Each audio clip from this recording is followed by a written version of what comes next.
Nama saya Jolin dari kelas 10 MIPA 2. Nama saya Jessica Liao dari kelas 10 MIPA 2. Selamat siang, nama saya Ken dari kelas 10 MIPA 2. Nama saya Jeremy dari 10 MIPA 2. Nama saya Emerson dari kelas 10 MIPA 2. Halo, nama saya Jeremia Ephraim Jonathan, kelas 10 MIPA 2 dan nomor absen 8. Yang pertama adalah make schedule. Making schedule adalah salah satu cara yang paling dasar dari time management.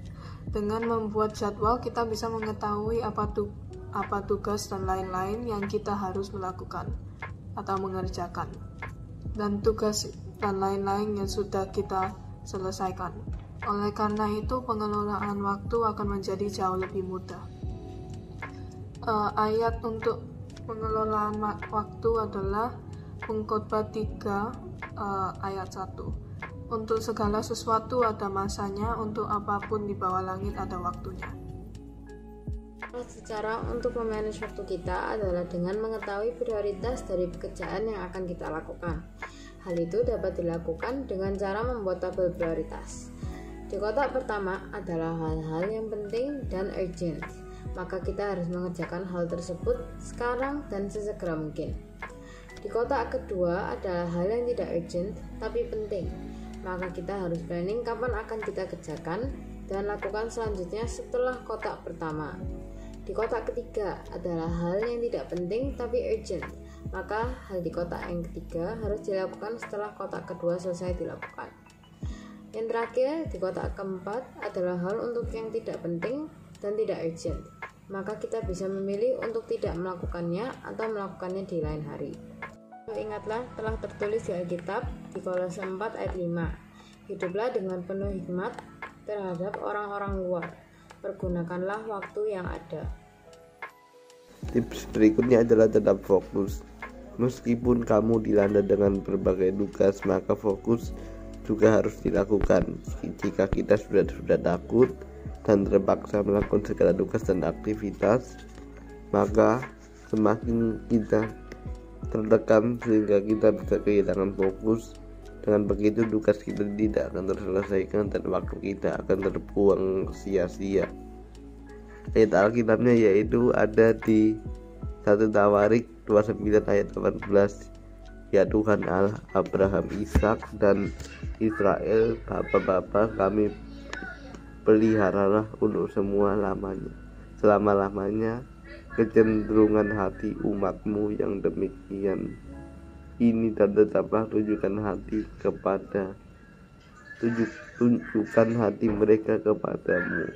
Artinya, hati yang tertuju kepada Tuhan adalah pikiran yang selalu fokus untuk berdoa, membaca, mendengarkan firman, dan bernyanyi memuji Tuhan di segala waktu. Tips yang keempat yaitu untuk tidak selalu multitasking. Multitasking dapat membantu kita menyelesaikan tugas dengan waktu yang lebih efisien dan lebih cepat. Tetapi dengan multitasking, rawan sekali untuk melakukan kesalahan dalam melakukan segala sesuatu. Setelah diteliti, multitasking yang dilakukan berulang-ulang dapat menyebabkan IQ yang menurun, ide kreativitas yang turun akibat banyak yang dipikirkan, bahkan kehilangan memori. Yang seharusnya kita lakukan adalah membuat jadwal yang spesifik tentang apa yang kita akan lakukan. Dengan itu kita bisa mengerti apa yang harus dilakukan terlebih dahulu.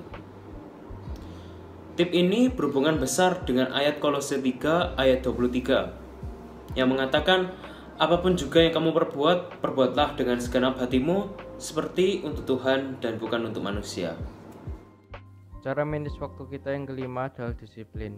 Untuk melakukan hal-hal yang kita list di schedule tadi, dibutuhkan kedisiplinan supaya kita bisa menyelesaikan semuanya tepat waktu. Ada satu ayat di Alkitab di Efesus 5 ayat 16 dikatakan, pergunakanlah waktu yang ada karena hari-hari ini jahat. Waktu yang diberikan kepada kita adalah waktu yang terbatas dan tidak bisa diulang. Jadi kita harus disiplin supaya kita bisa manage waktu kita dengan baik.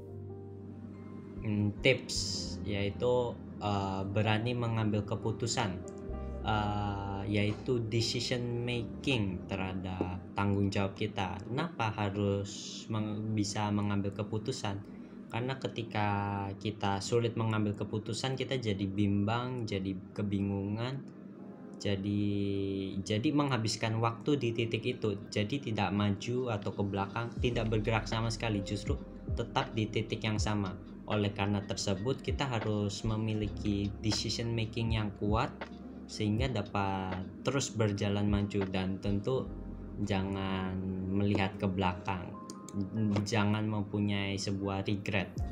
Ayat yang saya dapatkan adalah di dalam Filipi 4 ayat 13, yaitu segala perkara dapat kutanggung dalam Dia yang memberikan kekuatan kepadaku. Jadi intinya apapun yang kita lakukan, kita pasti didukung oleh Tuhan, didukung oleh semua orang, dan tentunya kita harus melakukannya demi kehendak Tuhan. Sekian dari kami, yaitu saya Jeremia Ephraim Jonathan, Jessica, Emerson, Jolin, Ken, dan tentu ketua kita Jeremy CM. Terima kasih.